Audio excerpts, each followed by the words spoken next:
In the beginning scene we see a beautiful girl running away from a man. That girl is Yagmur. Later in the movie we get to find out what she's running about. And trust me, it's scary. This beautiful love story is presented through a book. A young girl has just been delivered the book. The author is her soon-to-be husband. She is the first one to receive it and gets straight to reading, as she tells her husband that she will call him when she finishes. It moves on to another scene where we see an anxious man on a plane. He's having some chest pains, but is distracted by a girl talking to a stewardess. She is in panic as she is given a seat next to a window, which she's afraid of. The stewardess seats her next to the man until they find her a new seat. As the ride continues, they experience some turbulence. Yagmur, being afraid, grabs onto the man's arm. She digs her nail so deep into the man's skin that it leaves scars. The turbulence is over and Yagmur relaxes. When Yagmur realizes that she had dug her nails into the man's skin, she starts apologizing and even puts a cute little band-aid on the bruise. The man smiles and says nothing. The stewardess comes to Yagmur and lets her know that a new seat has been found. Yagmur leaves, but stays in the man's mind. We find out that the mysterious man's name is Hazmat. He goes to a house and has a chat with his brother. We find out that they are going to stay there for a while because they are in danger. They are also hiding from the police. By now you would think that they are criminals, but trust me, the truth will shock you. Yagmur is staying with her friend that is a musician. As she's unpacking and finishing a conversation with her father on the phone, she sees her friend eating her sandwich. She tells her friend to spit it out, because the sandwich has walnuts in it to which she's allergic to. They end up at the hospital. Yagmur and Hazmat bump into each other and are of course surprised. Hazmat jokes about his wound and doesn't tell Yagmur the truth. After that we see them at a cafe, where Yagmur's friend Irem is singing a beautiful song. As they're having a conversation they realize that they have something in common. Both of them don't have a mother. Hazmat is a strict man. He doesn't smile and he keeps his pose the same all the time. He recognizes something in Yagmur that makes him go crazy about her. You can call it a love at first sight type of thing. Yagmur and Hazmat have dinner on a rooftop. Yagmur can't stop laughing because she thought that it would be a more casual date, like going to eat lamacun, but instead they're on a rooftop, having a romantic dinner. She had joked about it with her friend Iram, and the thought of her face when she is going to tell her makes her hysterical. Yagmur tries to make Hazmat smile as she lifts his cheeks by her hands. They laughing and having an amazing time. After that dinner Yagmur can be seen with a smile on her face. She was in love and it was evident. As time goes on Yagmur and Hazmat are getting closer and closer. They're falling for each other. Yagmur makes Hazmat softer, and Hazmat makes Yagmur feel at peace. Their love is evident and their souls are intertwined. Yagmur explains her relationship with Hazmat as heaven or hell because it's always extreme with him.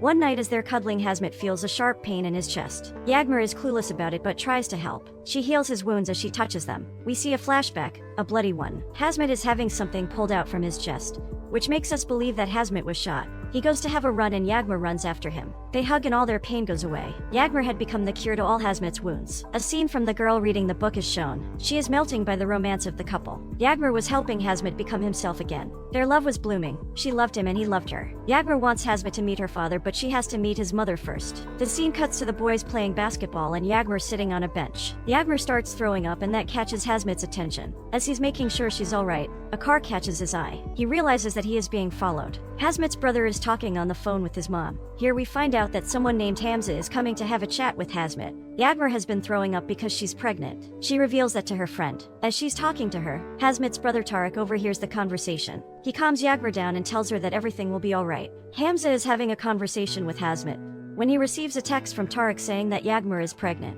Hamza had told Hazmat that he could come back home because the rival family had proposed a deal.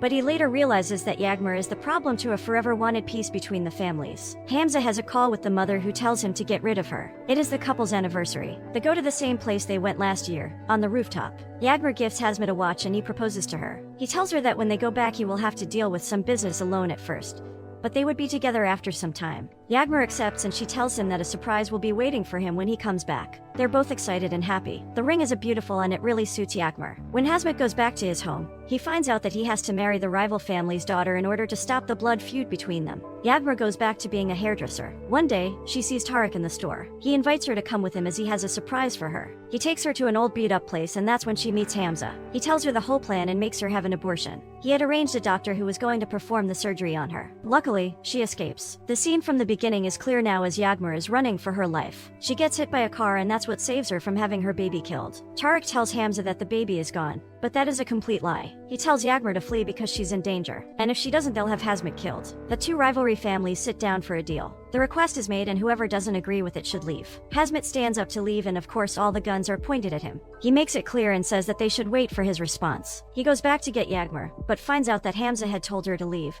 through his brother. He tries to find her and arrives at Aram's place. When Aram sees that Hazmat's at the door, she and her boyfriend lock Yagmur in a room and take the key. They answer the door and all Hamzat wants is to see her. He tries to get through Aram and her boyfriend, but he isn't able to. As if what was happening to him wasn't bad enough, his gun falls out of his pocket, and as he's going to reach it, a police car pulls up on him. He's arrested and later deported from the country, but at least Yagmur's safe. She goes back home and is greeted by her father. She's home and she's safe. Hazmat marries his arranged bride Nupelda but doesn't feel anything towards her. Yagmur keeps thinking about the baby, and even goes to have an abortion.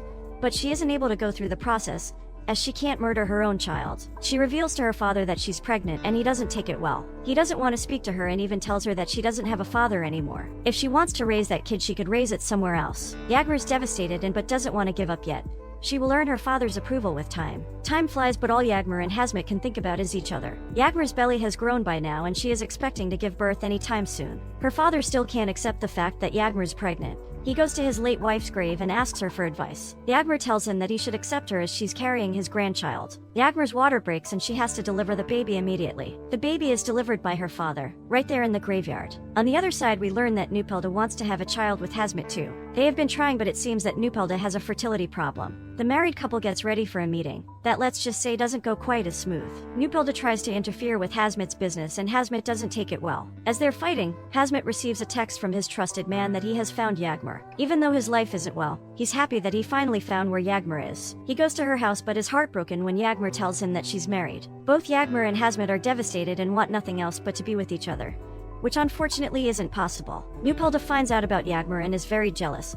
She ends up breaking the watch that Yagmur had given Hazmat because she knew that it was from her. Their lives continue, and even though they're both devastated, they try to move on. Who would have thought that one day Yagmur and Hazmat would have run into each other in an elevator? I think no one. Hazmat realizes that the surprise Yagmur had talked to him about was her pregnancy, as he sees her child Kemal in the elevator. He makes his presence known as he stops opposite of Yagmur's table. She thinks she's hallucinating and goes to freshen up in the bathroom but is stopped by Hazmat. He begs her to wait for him in her room and tells her that he's not losing her again. Yagmur makes up an excuse and she goes to her room. They're finally alone. Their love never faded. Yagmur tells Hazmat that Kemal is his son and that she hid Kemal because Tariq and Hamza had tried to make her get rid of it. Kemal walks into the room. Tears fill up Hazmat's eyes as he sees his son for the first time. He talks to him and finishes the conversation with a hug. Hazmat's heart is full and he cannot lose them ever again. They come up with a plan. They will go far and somewhere safe until Hazmat sorts out the situation. Hazmat calls Hamza and tells him to come to the hotel. Hamza arrives but sees Yagmur and the little boy and realizes that Tariq had lied to him after all. He comes back and plans to run away with his mistress. He packs his bags and grabs all the money from the safe